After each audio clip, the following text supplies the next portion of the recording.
We started our investigation of hate crimes last year. When we compared crime reports from local governments to the FBI's list, we found some hate crimes were missing from the federal records.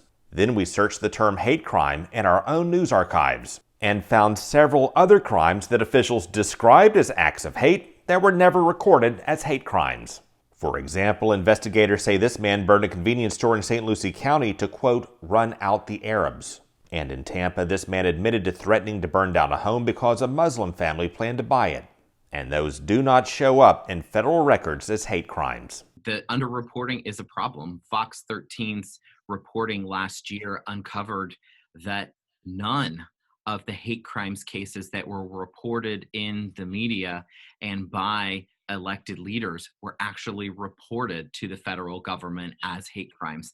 That's a problem because if we're not tracking the data to know that these hate crimes are taking place in our state, how can we put together a plan to curb hate crimes if we don't even acknowledge the problem exists? State Representative Carlos Smith, who was a victim of a hate crime attack years ago, is working with State Representative Joe Geller on reforms. They say part of the problem relates to gaps in Florida's hate crime law as it's currently written. For example, it does not protect people with physical disabilities.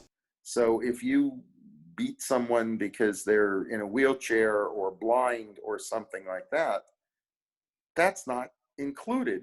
The state's existing law also does not protect people based on gender or gender identification. So the man who killed 2 women at a Tallahassee yoga studio and said he was motivated by hatred of women did not commit a hate crime against women under current state law. Geller says there are other issues as well. Well, if you beat someone while screaming racial epithets at them, but then take their wallet too, it's considered a robbery, and it may not be possible to convict them of a hate crime because they have a mixed motive.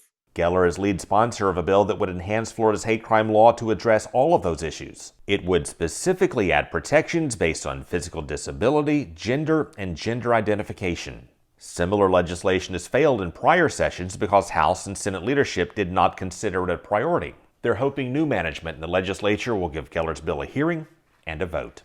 Craig Patrick, Fox 13 News.